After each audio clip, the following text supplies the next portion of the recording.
Erik Ten Hag has meeting with the Glazer family before the Arsenal game to discuss the takeover, to discuss his ideas with transfers, the takeovers and his opinions. But it seems the Glazers have made it clear they do not care about the fans. And some news and reports have come out today about the Glazers' intentions with Manchester United over the next couple months, what they plan to do. And I'm not going to lie, it's classic Joe and Avram Glazer. But what is happening is transfers, and Manchester United are getting in transfers quick. It has come out today that Manchester United do actually have an agreement with Rasmus Hojlund, a verbal agreement with Atalanta, with Rasmus Hojlund to get the deal done. There is essentially an agreement there. It's just about United putting in the bid and agreeing to pay the money they say that they will pay to get the Rasmus Hojlund deal done. Fabrizio Romano has confirmed that Fred will very likely leave. Bailly's on the way out, Teller's out, and Langer's out, and that should raise the funds for United to actually pursue the Amrabat deal pretty quickly. And after United sign Hojlund, they will go for Amrabat, and potentially if the funds are there, Romano said they'll even sign a centre-back. And I have to say, Man United in so many past transfer windows haven't actually gone and signed the players they need to sign. We need a DM, they go and sign another striker, but you know, we all knew goalkeepers, the Eriksson role, and of course striker with the three main priorities, probably followed by Casemiro backup, probably followed by another centre-back or right-back for depth. And they seem to be the 5 areas that Manchester United are addressing in the transfer market, which is brilliant. And we will talk more about that at the end of the video. You know, Manchester United beat Arsenal fantastically, and how Rasmus Hojlund will definitely help United in addition to Banana and more. But I want to get into the takeover news, then I want to get into the Hojlund news, because the Hojlund news has come out by some credible sources, and then we'll discuss some other stories. There'll definitely be a video tonight because there is so much news that has come out today. And I also want to talk about the Arsenal game in my live stream, so I'll probably be live about 8:30 to 9:30 tonight. If I am still awake, I'm still alive, I'm a little bit hungover, we will see. I also wanted to say I'm actually quite happy that he gave Casemiro the armband in the second half and not Maguire. I think that it'd be better for Maguire whether he stays or goes, just to not be captain, take that added pressure off him. I think he looks better without the armband. I think it will take a weight off his shoulder, because I think he's someone that doesn't quite have the mentality to do it on the big stage. You can do it for England, but at United he crumbles, and maybe taking the captain's armband off him could take some much needed pressure off him. But we're going to get into the takeover news, and then we're going to get into the Hojlund news, and then we'll discuss that.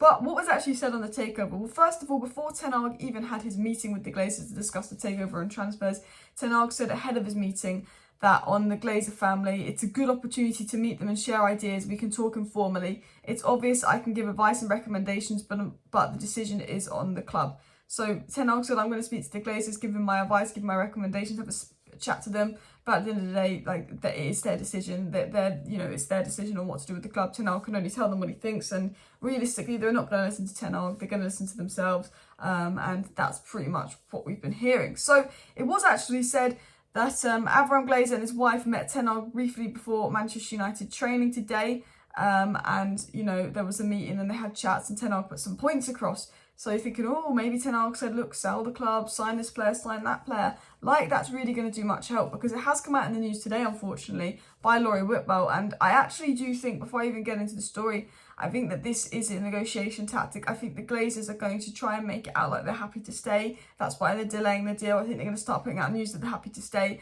But I actually think it's a negotiation tactic to try and get another bid in from Qatar, or get another bid in from Sergio Ratcliffe, because from the people I've spoken to that I think generally have reliable sources, and I don't think they would lie to me, they're saying that their feeling is, and the Qatar's feeling, and a lot of people's feeling is, the Glazers, you know, they got 2 bids just over 5 billion. They want 6 billion. They can't decide on the bid because they don't beat the 6 billion valuation. They're playing games because they know Qatar can play that 6 billion to try and at least get Qatar to up the bid, because that is what the Glazers do. But, you know, the news coming out is saying this: Joe and Avram would like to stay, while other Glazer siblings like Kevin, Edward, Brassy and Diane want to cash in their shares. The 6 Glazer siblings were already at odds when the club went on the market and still haven't agreed on what they want to do. So reports are coming out the Glazers haven't agreed on what they want to do. I think that, you know, Darcy and of course the likes of Kevin, Edward and Brian got a bit more sense if they want to sell the club to Qatar, whilst Joe and Avram want to give it to Jim.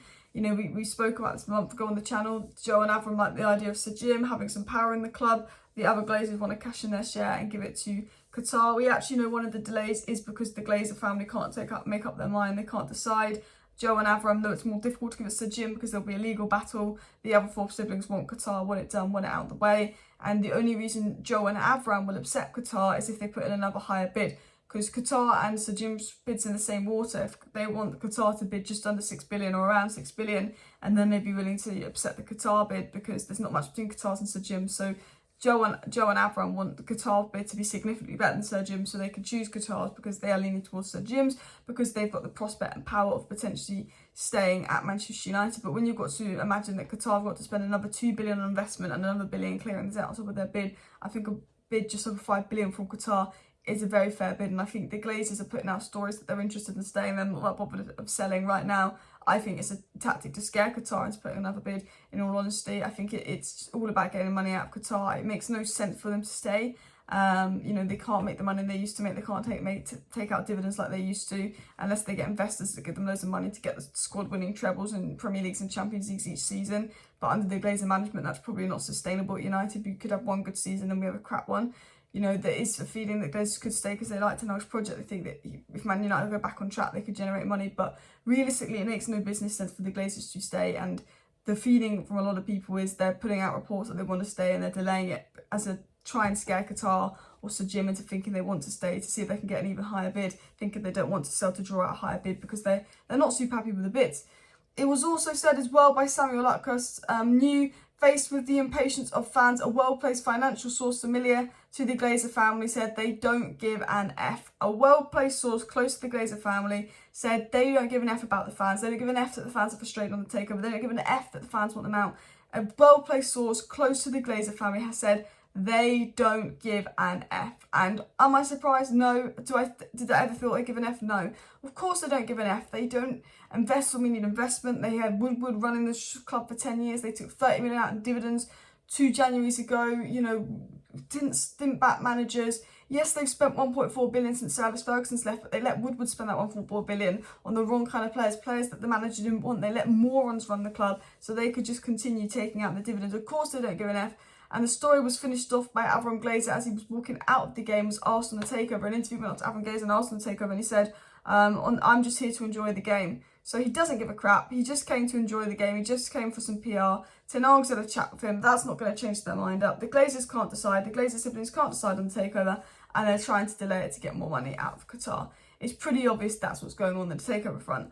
But while the Takeover is moving slow, the transfers are moving quick. And I do think the transfer business United set to do is looking really exciting. We've got a few stories coming out on Rasmus Hojlund that I'm going to quickly dive into here. It was said by Alfredo Padella, who's been a fantastic source of information throughout the Onana deal and Hojlund deal, really cementing himself as a good journalist in terms of Italian news. And he has said Atalanta are preparing a probable farewell for Rasmus Hojlund and have made contact with other replacement strikers. So the fact that Atalanta are looking at replacements says to me they kind of know Hojlund's on the way out. This will probably speed along quicker. Fabrizio Romano then confirmed a couple of hours later after Padella put this out that Atalanta are looking at other strikers, trying to close in a deal for another striker because they expect Rasmus Hojlund to go to United, and there's a feeling that Hojlund to United could be a done deal in the coming days. It was then followed up by Padella, and he said that Rasmus Hojlund wants United. There may be other suitors, but he's waiting for Manchester United, and that this weekend will be important for Manchester United to prepare their official proposal to Atalanta for Rasmus Hojlund. It's up to United to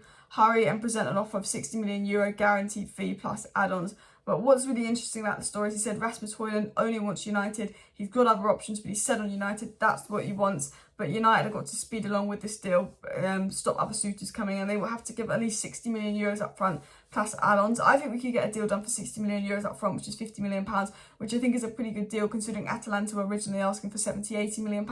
If we can get something done around £50 million mark, that would be great. I don't actually think Atalanta ever wanted 85 million. I think United were putting that out to make their negotiation tactics look better. But I think Atalanta wanted 70 million, and if we could get a deal done in the 50-55 million mark, I think it's good. People will say, look, he's only scored 9 goals, but it's about the player he could be. It's about another young player that could be like Wayne Rooney, who we signed for a lot of money. Wayne Rooney, 30 million back then was like an 80 million for an 18-year-old. He's that kind of Wayne Rooney, Ronaldo-esque signing in the sense of we sign them when they're young, we put a bit of money on them, they weren't established, but hopefully Hojlund has the potential to be, Rooney and Ronaldo level. He's fantastic for his age, and having that focal point, having that number 9 will be so important. Bruno said in an interview right after the Arsenal game that it's very obvious that we need number 9. Bruno will create chances, but we need the number 9. I thought Sancho was great at false 9. I thought Sancho made some runs in behind, and I thought Sancho looked very in shape, very fit, looked like he's faster, despite all the criticism. But I think Rasmus Hojlund, how good we were in transitions, just adding Rasmus Hojlund to that will make United even better and better. And reportedly, United do have an agreement with Rasmus Hojlund, because it was said Rasmus Hojlund is Man United's priority. A contractual agreement exists between the Red Devils. An official offer for Atalanta is expected in the next few days. So United will make their Atalanta offer for Rasmus Hojlund on Monday. That's what Fabrizio Romano and Padella have been saying. The offer should come in on Monday. Man United have obviously agreed personal terms with Hojlund. Hojlund only wants United. There's a feeling this deal will be done because United will put in a €60 million bid.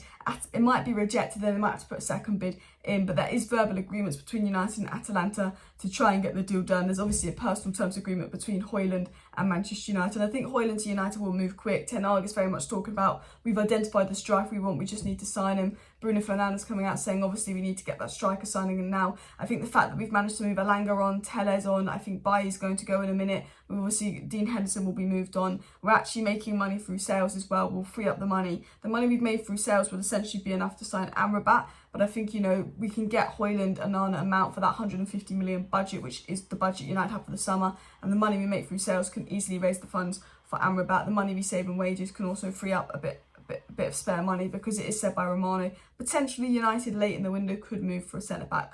But I am going to be back live tonight or with a video, because there's loads of transfer news to talk about regarding Amrabat, regarding Sassy, regarding Fred's future. A lot of players leaving, a lot of players coming in, a bit more on the takeover. So please do subscribe. There will be a bonus video tonight. Thank you for watching. See you next time. Bye.